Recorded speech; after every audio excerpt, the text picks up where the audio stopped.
Hello everyone, and thank you for joining me. I wanted to ask your help with something. I had originally made 2 introductions for spooky mysteries. One is the one you are familiar with. I sort of refer to it as the horror introduction. And then there is an introduction that I made with a hamster that was a little more playful, but I always had pet hamsters as a kid, so it was a bit of nostalgia, a bit of humor incorporated with the spookiness.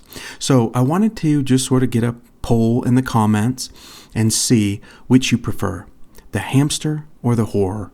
And that's whatever the viewers decide is the one I'm going to go with. So I've included them both here now for you to review. And please leave a comment as to which you like better. Now let's get on with the story.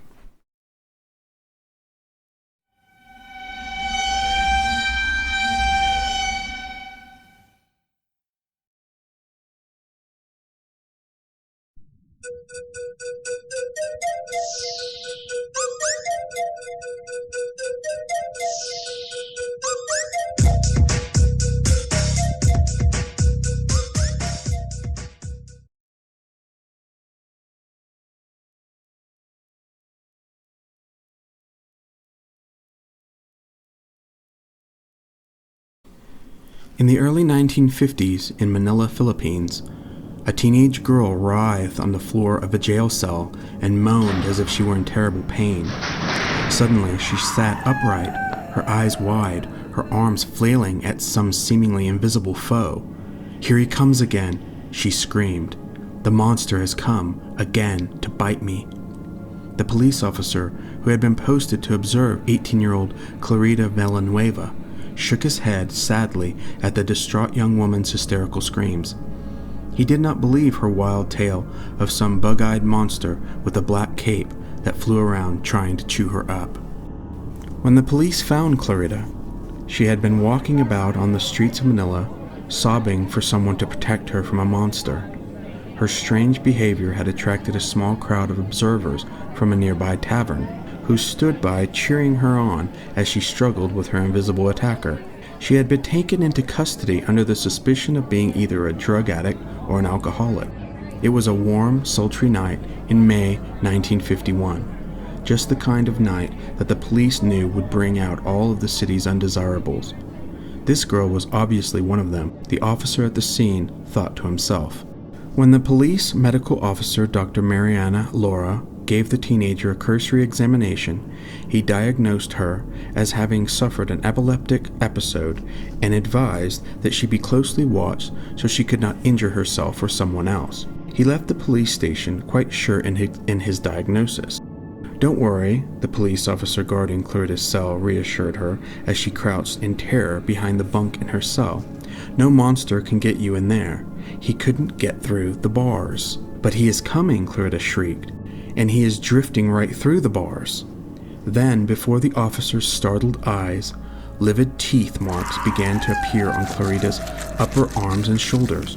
He quickly opened the cell door, knelt beside the girl, and helped her to her feet. The girl screamed again, and more bleeding wounds and welts appeared on her arm. It was as if an invisible monster had wrapped its entire mouth around her slim arm and had sunk its teeth deep into her flesh. The officer helped Clarita into the hall, and together they fled the cell to seek out his captain. The captain quickly assessed the situation was far beyond anything his expertise as a law enforcement officer had prepared him for. Within a short time, the chief of police, the city's mayor, and the medical examiner had all gathered around Clarita, attempting to decide what could be done to help the girl. Mayor Arsenio Lacson and the chief of police had already completed their examination of Clarita by the time Dr. Laura returned to the jail, muttering his disapproval at being dragged out of bed in the middle of the night to observe a young woman whom he had already diagnosed as suffering from epileptic seizures and obviously inflicting wounds upon herself. Self-inflicted? The 2 men frowned at the medical examiner. How could she bite herself on the back of her neck? Gently, Mayor Lacson questioned Clarita while the doctor examined her. What was attacking her? The girl sobbed, and she certainly did not know its name. It resembled a man with a long, flowing black cape. It was very ugly and came at her with fangs bared and ready to sink into her flesh.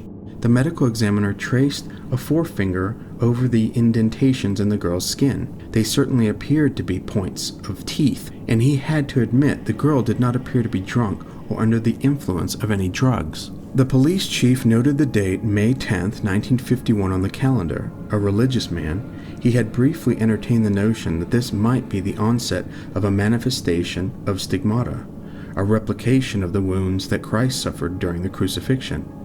But there were no special holy days in the Philippines during the month of May.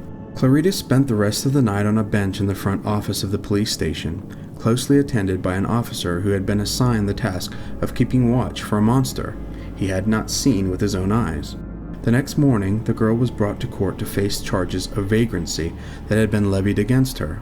There, before the incredulous eyes of the entire court, Clarita endured another attack by her invisible monster. Reporters rushed to stand beside her for a closer look. Dr. Laura took the girl in his arms as she swooned from the excruciating pain of the unseen jaws that had attached themselves to her flesh. "This girl is definitely not having an epileptic fit," Dr. Laura told the reporters. "These teeth prints are real, and they are most certainly not self-inflicted." There was no need to attest to the reality of the teeth marks to the reporters. They were serving as a startled witness to the cruel indentations that were appearing on the girl's arms, shoulders, palms, and neck. Dr. Laura told a police officer to send at once for the mayor and the archbishop. "This is outside my realm of physiology and medicine," he said. "Perhaps a clergyman will be more value in this case than a doctor." By the time Mayor Laxon arrived, the unfortunate girl had become a veritable mass of deeply embedded teeth prints and swollen and bruised flesh. "You poor girl," the mayor commiserated, taking one of Clarita's hands into his own. Then, while he held her hand, deep teeth marks appeared on the opposite sides of her index finger, as if a hungry fiend were trying to chew the digit off. Dr. Laura called for an ambulance, and both he and Mayor Laxon rode with her to the hospital. The driver thought that Clarita was a victim of some horrible beating until the teeth began to attack her in the automobile. He drove the ambulance through Manila traffic, one eye on the road and the other on the tortured girl in the back. Throughout the 15-minute ride to the hospital, Clarita shouted that there were two creatures attacking her, each of them with large, bag-like eyes and awful teeth. As the doctor and mayor watched in horror, teeth marks appeared on both sides of the girl's throat and on the hands that Mayor Laxon held in a vain attempt to comfort her. The unexplained attack ceased when Clarita entered the hospital. When she was released 6 weeks later, she had recovered her health almost completely. Clarita never again suffered from the terrible invisible jaws that had torn at her flesh, but her body would forever bear the scars of those vicious attacks by her invisible assailant. What happened to Clarita Villanueva is a complete mystery, something that simply defies rational explanation, Dr. Laura commented. "I don't mind saying that I was scared out of my mind."